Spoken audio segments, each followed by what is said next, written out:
Olá pessoal, aqui é o Velgas, hoje é dia 9 de maio de 2025. Rússia despreparada com perdas em Kursk. E um coronel russo do GRU, que foi preso por ordem de Putin, já ano passado, ele zombou de Putin na prisão. E o seu pessoal passou para as redes sociais, inclusive da Rússia, aquelas que não estão simpatizando com a situação na guerra da Ucrânia, que publicassem o que ele estava pensando, esse coronel. Quero convidá-los a inscrevam-se no canal, deem um like, compartilhem com as suas redes sociais e façam os seus comentários. Quero convidar você que não é inscrito, mas assiste o vídeo, inscreva-se no canal, porque aqui você vê somente a verdade. Contamos com você. Não esqueça, inscreva-se. Obrigado. A Rússia foi pega desprevenida com essa invasão, segunda fase agora, a volta da Ucrânia novamente, na região de Kursk. E mais uma vez eles continuam avançando. Não estão longe da fronteira, mas já avançaram mais 10 quilômetros. O ataque pegou a Rússia desprevenida. Por quê? Porque ela retirou um grande número de tropas daquela área, que ela trouxe justamente para expulsar os ucranianos. Eles acharam que pegou Súdia, os ucranianos iam fugir correndo até a Ucrânia, mas não continuaram em Kursk. Não deram as costas para o exército da Rússia. As informações são as seguintes, confirmando que na realidade eu disse, mas em outras oportunidades, a Ucrânia usou equipamentos de desminagem, criou certos corredores para permitir a passagem e abrir caminhos através de campos minados, o que eu acho interessante. Quando eles estavam abrindo passagem nos campos minados, eles não foram molestados. Ou seja, o serviço de vigilância da Rússia estava fraco, desativado, ou estavam dormindo, alguma coisa aconteceu. E não é a primeira vez. E aí, perto de Tetkino, equipamentos pesados também, e algumas unidades avançaram, então entraram lá. Essa informação, a gente pode confiar, isso já foi confirmado pelo exército da Ucrânia, e os russos se calam sobre isso. Eles não dizem nem sim nem não, mas é o fato que aconteceu. Agora, há menos forças e recursos russos lá. O ditador achou que, bom, legal, esfregou as mãos, Kursk é nossa de volta. Não é. E mandou as tropas de volta, para onde vieram, a maioria do leste da Ucrânia. E agora tiveram problemas por causa disso. Ou seja, o que a Ucrânia, quis com Kursk, ela conseguiu, ela movimentou, ela deslocou tropas em outras frentes. E provavelmente os russos vão ter que de novo fazer isso. Isso gera um estresse nos russos e gera uma série de problemas. Os russos dizem que agora, avisaram o ditador russo, que eles veem tudo e controlam tudo, não vai acontecer de novo. Mas eles não veem tudo e não controlam tudo. Essa é a verdade. Essa invasão agora, segunda de Kursk, é prova disso. Um ponto interessante é a atividade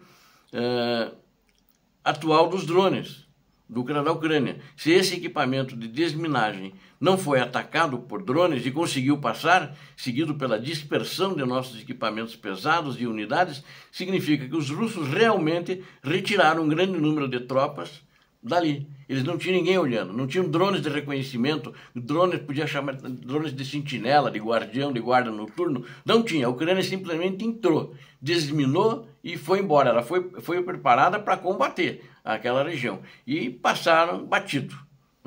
Então isso não aconteceu. E esse ataque foi muito inesperado e continua sendo inesperado. A impressão é que se dá que as tropas que ficaram são as que estavam anteriormente muito inexperientes, mas muito preparadas para serem buchas de canhão. Falar isso parece uma gozação, mas é a verdade. É verdade o que acontece. E nem os coreanos, que seriam um milagre da Rússia, conseguiram segurar as tropas ucranianas. Então, a operação foi bem sucedida, não há motivo para recuar. Os russos não têm força para empurrar de volta para a Ucrânia. E essa cabeça, na realidade, é uma espécie de uma cabeça de ponte, que é ele que existia em Belgorod, os ucranianos não perderam, eles continuam mantendo, né, também, porque ali as duas, elas praticamente é uma coisa só, elas se fundem as regiões, não há uma separação entre as tropas que estão em Belgorod e as tropas em Kursk, né? Então, tudo vai andando bem ali para os ucranianos. O objetivo, na realidade, principal da Ucrânia, nesse momento, é atrair mais tropas russas, bloquear essas tropas russas em conflito e infligir o máximo de perdas e danos, e impedi-los de deslocar forças para outras zonas de ataques importantes. E nesse momento, as forças da Ucrânia continuam ações com eficácia na região de Kursk, na região de Belgorod. Por exemplo, as brigadas que se posicionaram contra as forças da Ucrânia no norte, nas áreas de Kursk e Belgorod, nunca chegaram à direção de Pokrovsk, e isso é muito importante, né? Isso é o que aconteceu, ou seja, acabaram imobilizadas lá, com muitos baixos e muitos feridos. Não vão render em Pokrovsk o que a Rússia precisaria deles. Bom, um coronel russo do GRU, ele zombou de Putin na prisão, facilmente, né? Ele é um coronel do GRU. O GRU é o Serviço de Inteligência do Exército. Existe a FSB, que é a antiga KGB, e existe o GRU. Existe lá a Polícia Federal, Polícia Civis deles, com outros números, mas existem também. Mas esses dois serviços de inteligência e segurança, tanto a KGB, que é o FSB, e o GRU, são os mais importantes e que têm mais poder. Então esse coronel, que era do Exército, trabalhava no GRU, ele chama-se Igor Strelkov. Esse Strelkov é o apelido dele, vamos dizer assim, é o nome, é o codinome dele, Strelkov. Então ninguém até um tempo, porque ele participou da invasão em Donbass lá em 2014. Né? Ele é um cara que cometeu muitos crimes de guerra, ele torturou muitos ucranianos, essa é a história dele, né? Ele é um cara mau. Mas ele se desentendeu com Putin. Quando ele estava lá, ele era um dos chefes, o principal chefe ali. Ainda não foi declarada a república, o Putin não tinha nomeado ninguém para ser o governador, e ele era ali o principal, ele coordenava toda aquela região ali. Então era uma pessoa importante, prestigiada, e o Putin vivia ligando para ele e ele para o Putin, canal direto, né, que eles tinham. Aí ele quis ser o governador, o presidente da república lá de Donetsk, de Donbass ou de Luhansk, não sei. Aí o Putin não colocou ele. Aí ele já fez biquinho e começaram a se desentender. Aí o Putin mais tarde trouxe esse criminoso de volta para a Rússia e ficou lá nas atividades dele, mas aí começou a fazer análises geopolíticas contrárias aos interesses do ditador russo. Bom, o ditador russo prendeu-o, mandou julgá-lo, deram aí uns aninhos de prisão para ele, uns 7, 8, 10 anos, alguma coisa. Não me lembro a coisa, mas não é importante, não estou focado na pena aqui. E ele foi para a prisão. Ele está na prisão. Acredito que a prisão dele não é muito ruim, porque ele consegue vazar documentos que ele mesmo escreve na prisão. Então ele deve estar mais ou menos confortável pela posição dele, inclusive, que ele desempenhava antes. Ele era um cara importante. E de serviço secreto para serviço secreto, tanto o KGB como o GRU, eles acham que eles meio também respeitam os caras, porque eles têm seguidores, senão ele não faria essa carta. E ele fez essa carta, escreveu na prisão, foi publicada pelos, vamos chamar assim, de associados dele, que estão fora da prisão, mas chegou nas mãos dele. Então, tem gente na prisão que trabalha para esse Strelkov e para o pessoal da prisão. E não, eles não são Putin, mas são terroristas também, são bandidos também.